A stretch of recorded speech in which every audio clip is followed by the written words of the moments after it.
सिर्फ गौरैयों के कारण चीन में लगभग 2.5 करोड़ लोगों की मौत हो गई थी। 1958 में माओ जेडोंग, जिसे माओ त्से तुंग के नाम से भी जाना जाता है, ने एक मुहिम शुरू की। 4 पेस्ट्स कैंपेन नामक इस मुहिम के तहत नुकसान पहुंचाने वाले 4 जीव जंतुओं को मारने का फैसला हुआ।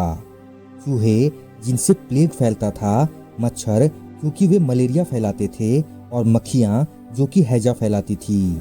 इनके साथ थी गौरैया। जेडोंग का मानना था कि ये चिड़िया फसल के दाने खा जाती थी, जिससे काफी नुकसान हो रहा था। मक्खी, मच्छर और चूहे तो छिपने में माहिर थे, लेकिन गौरैया की अपनी सीमाएं थी। उन्हें ढूंढा जाने लगा और जहां भी वे बैठी दिखें, चीनी जनता ड्रम, टीन, थालियां बजाते हुए उनकी तरफ दौड़ पड़ती। बर्तनों का शोर करते हुए लोग चिड़ियों के पीछे लगातार भागते जाते और तब तक दौड़ते जब तक कि चिड़िया थक कर गिर न जाए या खुद ही दम न तोड़ दे। गौरैया का मरना सुनिश्चित करने के लिए उनके घोंसले खोजे जाते और उनके अंडे तक फोड़ दिए जाते। चिड़िया के बच्चों को जमीन पर पटक पटक कर मार दिया जाता।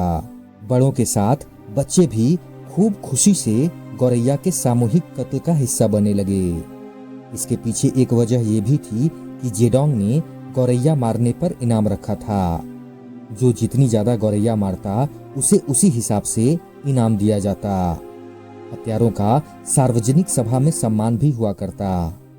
यहाँ तक कि संस्थाएं, स्कूल और कॉलेजों में कंपटीशन होता और उन्हें मेडल दिया जाता था। 4 पेस्ट्स कैंपेन के बाद चूहे, मच्छर और मक्खियों का तो कुछ नहीं बिगड़ा, लेकिन पूरे चीन से गौरैया लगभग खत्म हो गई।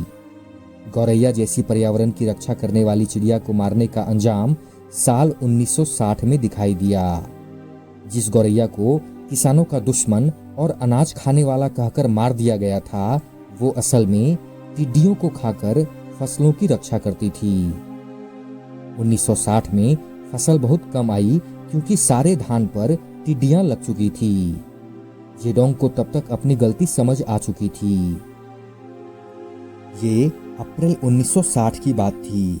उसने 4 पेस्ट्स कैंपेन की लिस्ट से गौरैया को हटाने और उसकी जगह टिड्डियों को मारने का आदेश जारी किया। कीटनाशक डाले जाने लगे, लेकिन इन 2 सालों में गौरैया न होने के कारण टिड्डियों और फसलों को नुकसान पहुंचाने वाले दूसरे कीड़ों की तादाद तेजी से बढ़ चुकी थी।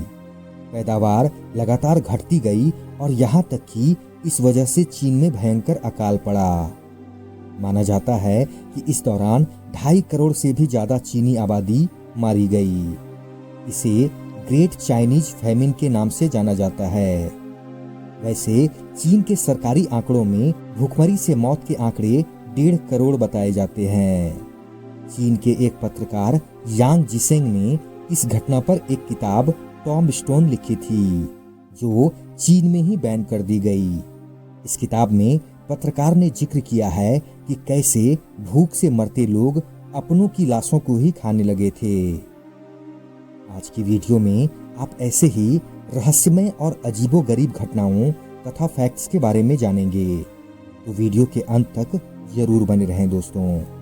नंबर 2, मैक्सिको का रहने वाला 37 वर्षीय जोस सल्वाडोर अल्वारेंगा मछली पकड़ने के दौरान तूफान आने पर समंदर में भटक गया।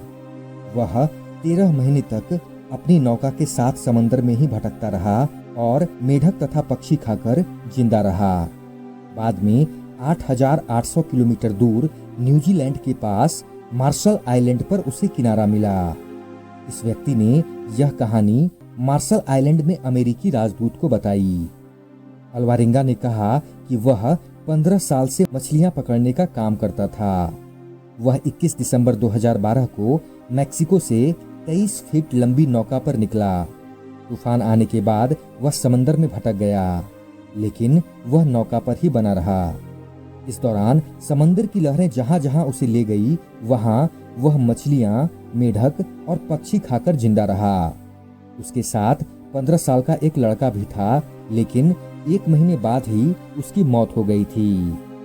उसे 13 महीनों बाद किनारा नजर आया। वह नौका छोड़कर तैरकर किनारे पहुंचा।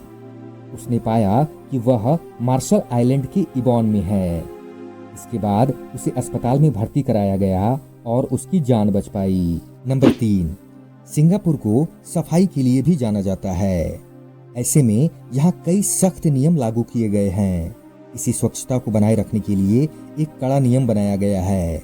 सिंगापुर में अगर किसी ने टॉयलेट यूज करने के बाद फ्लश नहीं किया तो उस व्यक्ति को $150 यानी लगभग 12,000 रुपए से ज्यादा का जुर्माना भरना पड़ेगा। अगर कोई ये जुर्माना भी नहीं भर पाया तो उसे जेल की सजा होती है। ये सजा इसलिए बनाई गई है ताकि लोग साफ सफाई का ख्याल रखें। नंबर 4, दुनिया की इकलौती जिप लाइन जो इंटरनेशनल बॉर्डर को पार कर दो देशों स्पेन और पुर्तगाल को जोड़ती है। इस जिप लाइन की लंबाई 720 मीटर है। इस लाइन से टूरिस्ट स्पेन से गुडियाना नदी को पार कर पुर्तगाल आते जाते हैं। इस राइड की रफ्तार 70 से 80 किलोमीटर प्रति घंटे होती है। जब पर्यटक स्पेन के एंडालुसिया से पुर्तगाल में अल्कुटिन पहुंचते हैं तो समय अंतराल की वजह से वे स्पेन से 1 घंटे आगे होते हैं। यह ट्रिप पूरी होने पर पर्यटकों को वापस स्पेन भेज दिया जाता है। इस ट्रिप के दौरान लोगों को पार्टिसिपेट करने के लिए सर्टिफिकेट और यात्रा के दौरान लिए उनके फोटोग्राफ दिए जाते हैं। वे इस एडवेंचर ट्रिप को शूट करने के लिए हेलमेट कैम भी किराए पर ले सकते हैं। यह जिप लाइन एक अंग्रेज डेविड जॉर्मन द्वारा प्राइवेट फंडेड है। वे कहते हैं 150 मीटर लंबी नदी से बटे दो देशों के दो गांवों को ऐसे जोड़ना शानदार अनुभव है। व्यस्त दिनों में इस जिप लाइन से 1 घंटे में करीब 25 लोग स्पेन से पुर्तगाल जाते हैं। नंबर 5, दुनिया की सबसे पहली प्रिंटेड किताब डायमंड सूत्र को माना जाता है। जानकारी जुटाने पर पता लगा कि ये किताब चीन में छपाई तकनीक विकसित होने के बाद 868 ईस्वी में छपी थी। इस किताब में भगवान बुद्ध और उनके शिष्यों के बीच हुए संवाद की व्याख्या मिलती है। कहते हैं कि यह किताब 1900 में मोगाओ गुफाओं के अंदर मिली थी, जिसे चीन के डून हुआंग के पास 1000 बौद्धों के गुफाओं के तौर पर भी जाना जाता है। नंबर 6, एडोल्फ हिटलर के नाजी शासनकाल में बवारिया में स्थित दकाउ में पहला कंसंट्रेशन कैंप बनवाया गया था।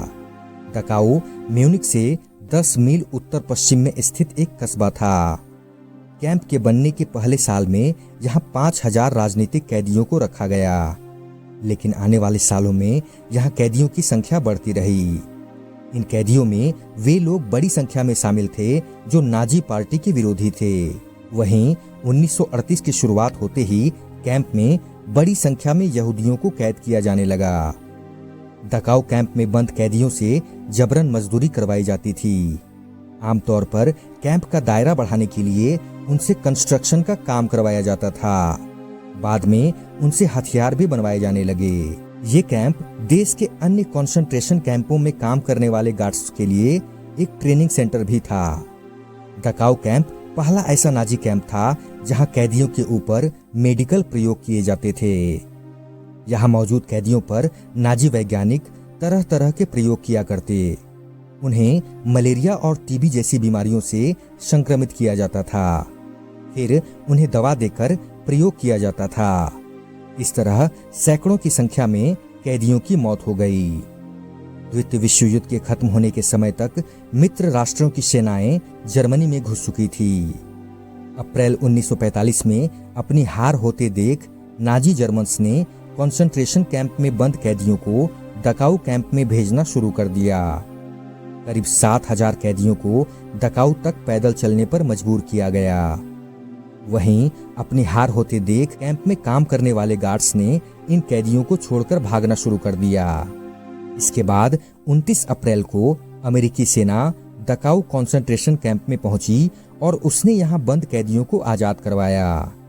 अमेरिकी सैनिक जब कैंप में पहुंचे तो वहां 30 रेल रोड कार मौजूद थी, जिस पर लाशों का अंबार लगा हुआ था। कैंप के भीतर उन्हें ढेरों लाशें सड़ती हुई मिली और वहां मौजूद लगभग 31,000 यहूदी सैनिकों को उन्होंने आजाद करवाया। इन कैदियों की हालत बेहद खराब थी। कैंप में मौजूद हालात को देखकर अमेरिकी सैनिक इतने गुस्से में थे कि उन्होंने गिरफ्तार किए गए गार्ड्स के 2 ग्रुप्स पर अंधाधुंध गोलियां चलाकर उन्हें मौत के घाट उतार दिया। कैंप से बाहर निकाली गई लाशों को दकाऊ कस्बे में ही दफना दिया गया। दोस्तों, आशा करता हूं कि आज की वीडियो आपको अच्छी लगी होगी। अगर वीडियो अच्छी लगी हो तो लाइक करें, कमेंट करें, शेयर करें और प्लीज़ दोस्तों चैनल को सब्सक्राइब जरूर करें।